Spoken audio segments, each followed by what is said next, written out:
Bom dia, meus prezados alunos. Aqui é o professor Tiziano. É, a gente vai continuar nossa aula sobre a formação do pensamento econômico. Na última aula, nós falamos sobre como ocorreu a, a ascensão da burguesia, né, e as revoluções burguesas, entre elas a Revolução Industrial, e como isso influenciou para a modificação, a transformação do mercantilismo no capitalismo e a ascensão então do capitalismo, né, como sistema econômico, político e econômico atual, né, social e econômico atual. Então, na última aula a gente deu essa breve revisãozinha. Eu quero que vocês revejam isso aqui. Esse slide é uma pequena revisão exatamente de como ocorreu a evolução do mercantilismo para o capitalismo industrial, né? Levando ao capitalismo monopolista. Então, a partir então da formação do capitalismo, ocorre a ascensão de novas ideias que vão permitir um novo desenvolvimento econômico. Então, os burgueses ascendem e eles vão começar a disseminar as suas ideias. Isso vai levar à formação de novas escolas econômicas, né, que vão contra o pensamento mercantilista. Tá? Então, a partir desse momento, então, a gente tem a formação de uma nova escola econômica, que é o quê? A fisiocracia. Então, os fisiocratas, eles vão ter o embrião do pensamento liberal clássico. Com a fisiocracia, a gente tem começa-se a estruturar de forma organizada o pensamento econômico e de forma científica. Então, os primeiros pensadores que vão organizar esse pensamento são os fisiocratas. Eles ainda, vamos falar assim, seria a última defesa da sociedade feudal, né, da época. A fisiocracia ocorre na França ainda, que a França ainda era absolutista, né? E a gente tem a tentativa na transição do absolutismo para depois da Revolução Francesa. A gente tem o pensamento fisiocrata. Um grande expoente do pensamento fisiocrata é o François Quesnay. Então, fisiocracia vem de o que? Significa literalmente as regras da natureza, as leis da natureza. Por quê? Porque eles pensam que a economia é baseada, ela funciona baseada em regras, leis naturais, e que não se pode ir contra a natureza. Quando você vai contra a natureza, o resultado econômico tende a ser ruim. Então, esse é o pensamento de François Quesnay. Então, a gente vê aqui um embrião de um pensamento liberal. Os fisiocratas, eles são, na sua âmago, né, no seu pensamento inicial, primordial, são liberais. Inclusive, uma das frases célebres que vai fundamentar e vai levar esse pensamento aos liberais, para Adam Smith, é o laissez-faire, laissez-passer. Laissez-faire, laissez-passer significa deixar fazer, deixar passar. Ou seja, ele está falando de livre empreendedorismo e livre comércio, laissez-faire, laissez-passer. Os fenômenos econômicos, segundo os fisiocratas, eles precisam circular livremente para que ocorra uma expansão da economia. Então, qualquer barreira a essa expansão, a essa livre comércio e livre produção de bens, leva a prejuízos econômicos para a sociedade. Esse é o pensamento dos fisiocratas.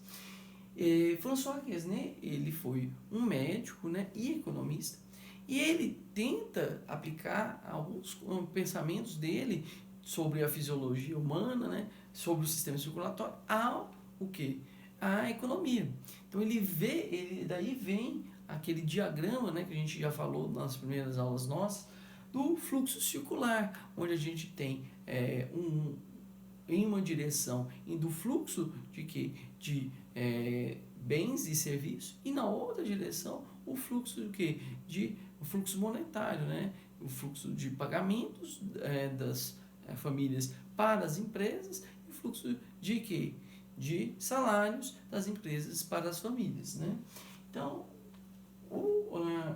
a fisiocracia, ele tem um defeito. A gente vai abordar isso mais para frente, mas eles pensam que toda a produção só vem da agricultura. Então, a atividade, a geração de riqueza, de valor, só pode vir da natureza. O pensamento deles é esse, que na verdade é a agricultura a grande fonte de riqueza de uma nação, que ela deve ser incentivada. E o que é fácil a gente pensar naquela época, porque a gente viveu numa sociedade que está sempre na margem, vivendo a possibilidade de fome. Então, as sociedades, né, daquela época viviam sempre dependentes da natureza, né, ao extremo, e então sempre naquele limiar, quando a produtividade agrícola era baixa, do que? Da escassez, da fome. Então, eles pensavam que deveria se desenvolver a agricultura ao máximo e que a lucratividade dos produtores rurais, a renda do produtor rural, iria ter o seu excedente, o excedente da agricultura, iria fluir para todos os setores da economia por meio de um fluxo de renda, através dos gastos desse rendimento dos agricultores nos outros setores da economia, né? Então, para os fisiocratas, a agricultura é um setor que realmente gera valor para a economia, gera riqueza. Eles acreditavam que o comércio e a indústria nada mais eram que não eram fontes de riqueza, eram apenas o que? Uma classe que explorava, né, os rendimentos que vinham da agricultura.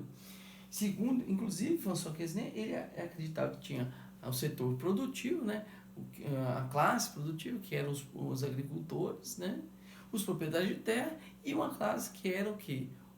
A classe estéril. A classe estéril seria o quê? Os comerciantes, né, a indústria, que nada mais era que uma transformação do que era produzido na natureza. Então, para eles, o setor primário era o setor principal da economia. Esse era o pensamento principal de François Quesnay. Então, os fisiocratas, eles acreditavam que existia uma lei natural regulando a ordem econômica, que não se poderia ir contra a natureza. Então, qualquer governante poderia apenas ajudar as leis econômicas. Qualquer coisa que impedisse a livre circulação de bens e serviços ia impactar negativamente sobre a economia. Esse era o pensamento. Então, qualquer intervenção do Estado vai criar obstáculos para a circulação. Então, é como se fosse a circulação de oxigênio, né, e de nutrientes pela circulação sanguínea. E quando você cria uma barreira, uma taxa, um imposto, qualquer coisa de intervenção do Estado na economia, leva o quê? A redução do fluxo de renda para a sociedade, para a economia, segundo o pensamento de Quesnay. Então, o principal defeito dessa escola era a premissa de que só a terra gerava valor. Ele não via geração de valor pela atividade transformadora da indústria e pela atividade de comércio. Ele acreditava que a atividade agrícola é a verdadeira responsável pela criação de riqueza. Ele não via como atividade produtiva o quê? A indústria. Tá? Ele achava que, na verdade, os demais ramos da economia eram apenas como se fossem parasitas da agricultura. Tá? De certa forma, esse pensamento, o pensamento liberal inicial, né, vindo dos fisiocratas, Adam Smith vai pegar esse pensamento e ampliar esse pensamento, vai transformar, e ele vai publicar de forma científica, as suas teorias, no livro A Riqueza das Nações. Então, Adam Smith estava preocupado com isso. O que leva uma nação a ser mais desenvolvida, mais rica do que outra? E Adam Smith, ele vai... o seu primeiro manifesto, o manifesto do liberalismo clássico, vai vir em A Riqueza das Nações. Então, os economistas clássicos, o liberalismo clássico, quais são os seus principais expoentes? Os pensadores principais são Adam Smith, Jean-Baptiste Say, Thomas Malthus e David Ricardo, que foi discípulo de Adam Smith. Quais são os fundamentos do pensamento liberal? É o pensamento do individualismo, né? Cada empreendedor ele corre os seus riscos individualmente, então ele tem que proteger os seus direitos individuais. A liberdade individual, o livre funcionamento dos mercados, né? Sem intervenção do Estado, e a doutrina hedonística do prazer, que a gente vai abordar mais para frente, mas que visa a satisfação pessoal dos agentes econômicos. Tá? Segundo Adam Smith, o comportamento dos agentes econômicos é um comportamento racional. Tá? Então, ele prega a racionalidade dos agentes econômicos. E eles eram contrários ao mercantilismo. Por quê? O mercantilismo ele pregava a grande intervenção do Estado na economia. Inclusive o Estado poderia ser um Estado empreendedor, investindo, né, diretamente na economia e interferindo na economia. Inclusive os mercantilistas pregavam regulação dos preços, regulação de tarifas de importação. Né? Adam Smith era contra isso. Então, segundo Adam Smith, o papel principal do Estado, o papel do Estado deveria ser até o quê? Assegurar as liberdades individuais, os direitos individuais e proteger o empreendimento, ou seja, proteger a propriedade privada. Então, ao proteger a propriedade privada, o Estado estaria beneficiando a atividade econômica. Manter a ordem e a segurança dos cidadãos através do que? Da polícia, né? do exército e a atividade militar, permitindo que a defesa da nação e a defesa das atividades produtivas. Então, a ordem e mantendo a ordem, você tem um grande desenvolvimento da economia. Mas Adam Smith ele não vê o Estado como um Estado mínimo. Essa ideia de Estado mínimo veio posterior. Ele fala de Estado necessário. O Estado ele é necessário para quê? Para investir em áreas onde o capital privado não tem grande capacidade de investimento. Que investir em educação, investir em saúde e em certas obras públicas. Então, esse é o papel do Estado para Adam Smith. E ele vê que o investimento em educação um papel muito importante do Estado. Por quê? Ao desenvolver intelectualmente a nação e os trabalhadores, você aumenta a sua capacidade produtiva e a capacidade de inovação, de produzir inovações, né? E leva ao quê? A desenvolvimento de patentes, e isso vai ampliar a capacidade produtiva de uma nação. Então, Adam Smith, ele é considerado o pai da teoria econômica moderna. Por quê? Ele usa o pensamento racional, o pensamento em bases científicas para formular as suas teorias econômicas. Ele usa, então, o pensamento científico, que é o quê? Formulação de teorias e o teste de teorias de forma imparcial para empregar na economia. A sua obra principal, mais importante, é a Riqueza das Nações, onde ele mostra uma visão harmônica do mundo real. Segundo ele, o mundo real, a distribuição da riqueza, dá-se de forma harmônica quando ocorre o quê? A divisão do trabalho.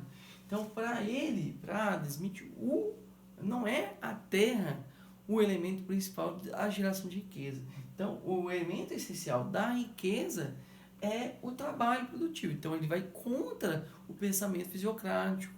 Então, para ele, o trabalho produtivo, independente de qual setor for da economia, ele é o principal gerador de riquezas. Então, ele é a atividade transformadora do trabalho humano que leva à formação das riquezas. Então, segundo Adam Smith, o verdadeiro valor das coisas é o quê? A quantidade de trabalho investido nelas. Daí vem o quê? A teoria do valor-trabalho. O valor-trabalho vai influenciar depois, a gente vai ver, o pensamento de Karl Marx. Karl Marx leu os liberais clássicos. Ele formulou as suas teorias a partir do pensamento da teoria do valor trabalho, que veio de Adam Smith e David Ricardo, tá?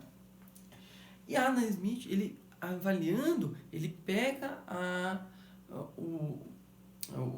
Revolução Industrial no seu início e ele vê o que? Uma grande atividade produtiva da indústria e que a divisão do trabalho leva ao quê? Aumento da produtividade. Então ele prega que em um dos países que há uma grande emprego de tecnologia e divisão do trabalho, a gente tem uma especialização produtiva. Essa especialização produtiva aumenta a capacidade produtiva do trabalhador.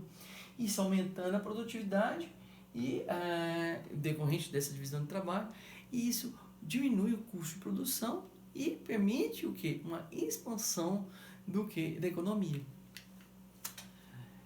Outra teoria importante que prega o liberalismo clássico e Adam Smith é o individualismo. Segundo Adam Smith, o esforço individual era o produtor do bem social. Então, a gente vê que ele prega, de certa forma, o próprio egoísmo, ele é um gerador de quê? De um bem-estar para a sociedade, com um efeito colateral. Então, a busca de maior lucro, o capitalista, né, e a busca de maiores salários, de fortuna pessoal, leva ao quê? Ela é motivada por uma espécie de egoísmo individual, né, mas que leva a um efeito colateral que é o bem-estar coletivo de toda a sociedade. Assim, o mercador, ou comerciante, ou capitalista, ele é movido apenas pelo seu próprio interesse, tá? O self-interest, em inglês. E ele é levado como que por uma mão invisível, aí tem a mão invisível do mercado, né? A promover algo que nunca fez parte do seu interesse, que é o quê? O bem-estar da sociedade. Uma vez que o mercador e o capitalista, eles aumentam a sua lucratividade e expandem a atividade produtiva, ele leva a maior produtividade geral da sociedade, levando melhores condições materiais para aquele país, tá? E ao enriquecimento da nação.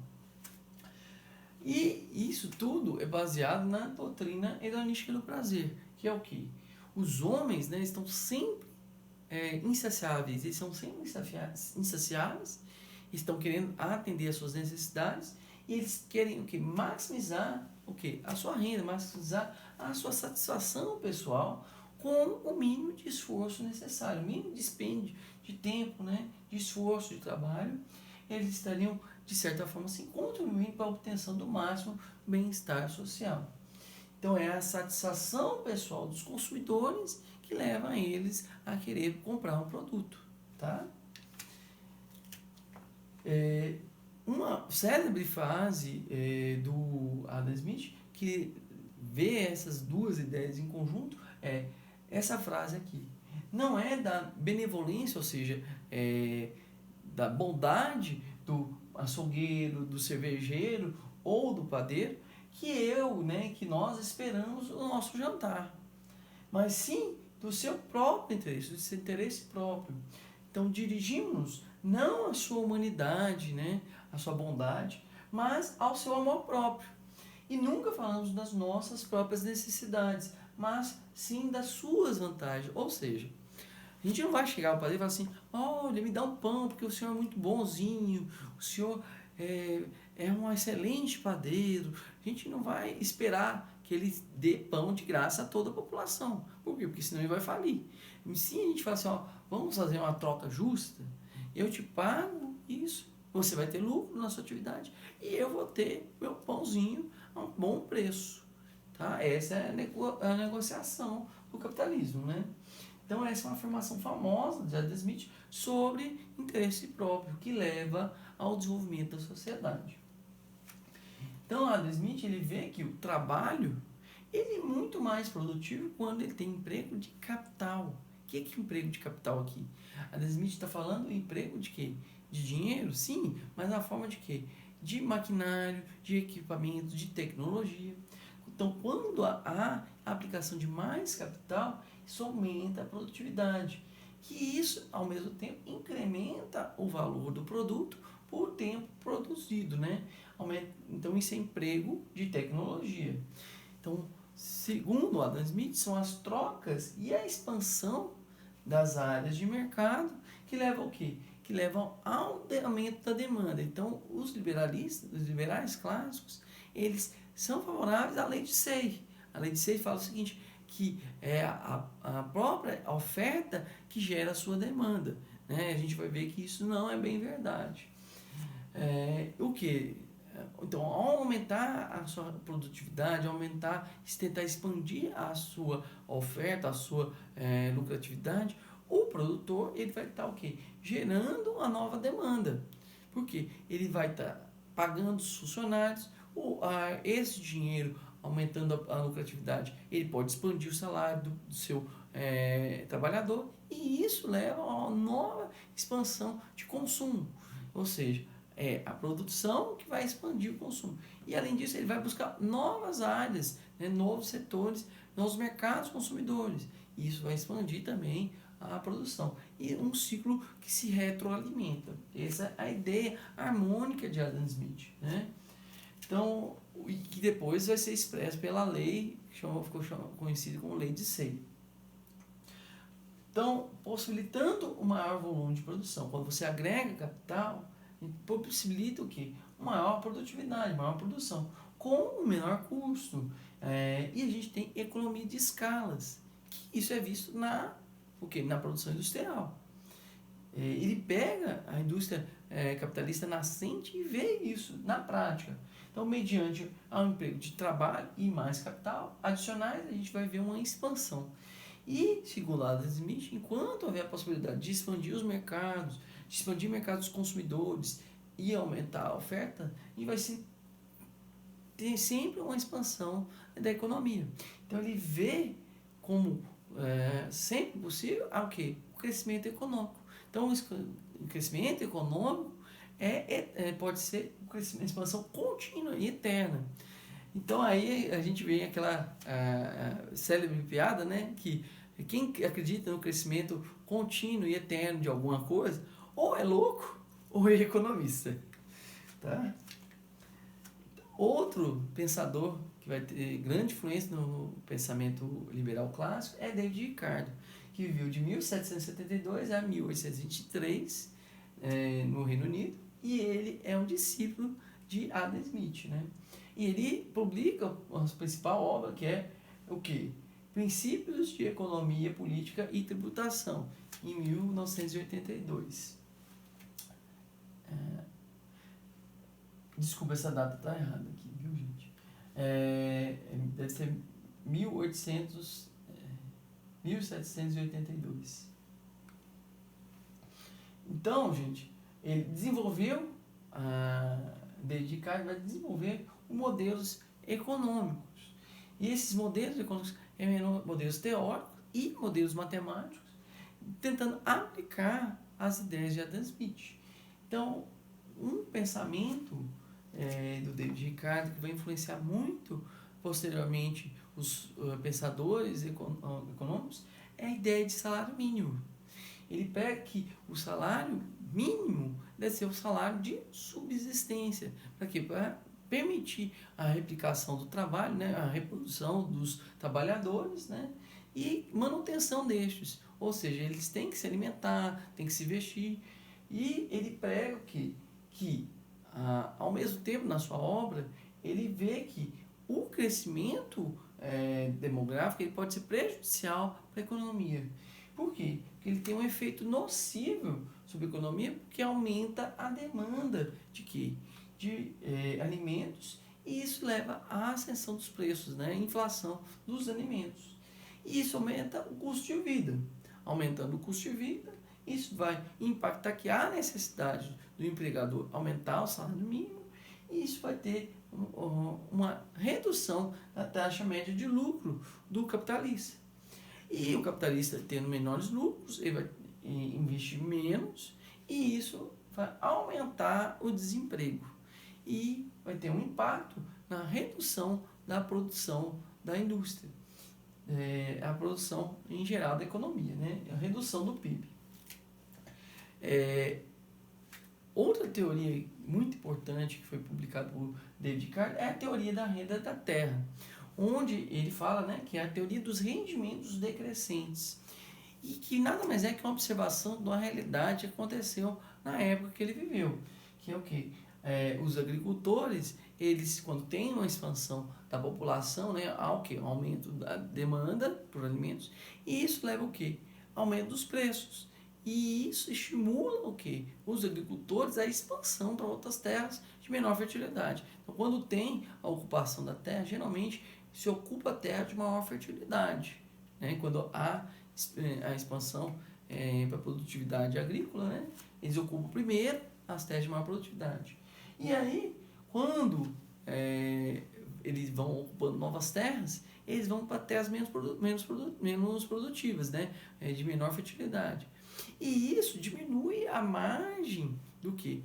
De lucro dos produtores rurais. Até um ponto que pode prejudicar o que? A lucratividade. E diminuindo a renda dos produtores rurais, isso vai impactar que não há um afluxo dessa renda para os outros setores da economia. Então, ele vendo isso acontecer na sociedade inglesa, ele fala, olha, isso vai levar inevitavelmente a uma estagnação econômica. Por quê? Porque vai impactar nos preços dos alimentos, né? Quando aumenta os preços, vai expandir para novas terras, mas as terras vão ser de menor rendimento e até de que pode levar até o produtor rural ao prejuízo. Se isso acontecer, vai ter um momento que vai levar a uma estagnação da economia, tá? E isso realmente acontecia na época, se a gente pensar, por quê? Porque as terras não tinham uma adubação em larga escala. Então, eles não previram o quê? A adubação industrial, a adubação com adubos químicos, a indústria petroquímica e a Revolução Verde que houve posteriormente, que levou à expansão exponencial da produção agrícola, sem necessidade de expandir para novas terras, apenas aumentando a produtividade nas terras que já eram exploradas, tá? Então, Descartes não previu isso, né? Que haveria advento de novos insumos que ia expandir a produção agrícola. Então, nessa teoria dos rendimentos decrescentes na agricultura, qual foi a solução proposta desde Descartes? Que era, primeiro, o controle da natalidade. Ao controlar a natalidade, a gente vai ter uma redução da expansão da população e isso vai impactar menos sobre o preço dos alimentos. Outro método para evitar o aumento dos alimentos e do custo básico de sobrevivência é o quê? A livre importação de alimentos. Que isso impacta o quê? Uma competição e não permite a expansão dos preços dos alimentos pelos agricultores. Então, o agricultor consegue competir com aqueles preços baixos das commodities, ele se mantém, e o que não consegue competir, ele abandona a produção agrícola, né? E os produtos podem ser importados. Mas, olha só, se a nação é altamente produtiva, altamente especializada, tem uma grande produtividade, ela tem o quê? Uma alta produção de riqueza. E ela pode se dar ao luxo de importar alimentos de várias outras regiões. Então, o livre comércio, segundo o Ricardo, ele vai ser muito bom para todos os setores da economia. Então, vai privilegiar nenhum setor e vai permitir a expansão, ser benéfico para todas as nações. Tá? Então, isso foi uma importante contribuição para quê? Para a teoria do comércio internacional. Ele vai permitir e ele vai servir como base para as teorias de comércio internacional que é usada em todas as escolas econômicas posteriormente até hoje. Então, até hoje, o pensamento de Ricardo é influente no pensamento do comércio internacional. Tá? Após os clássicos, né, o liberalismo se expandir na Europa e em todos os países, e a gente tem o advento do quê? De Marx. Então, a gente vê o capitalismo se expande, começa a ter uma exploração dos trabalhadores, e aí Marx vem analisar o capitalismo, vendo o auge do desenvolvimento do capitalismo industrial, da Revolução Industrial, onde ocorre a expansão e inclusive a exploração do trabalhador. Então, Marx, ele vê a realidade e ele tenta interpretar a realidade e prega o quê? Mudanças. Então, a gente vai ver isso na nossa próxima aula. Então, na nossa próxima aula, a gente vai falar sobre Marx e sobre marxismo e a influência do pensamento do socialismo científico. Tá bom? Muito obrigado, até a próxima aula.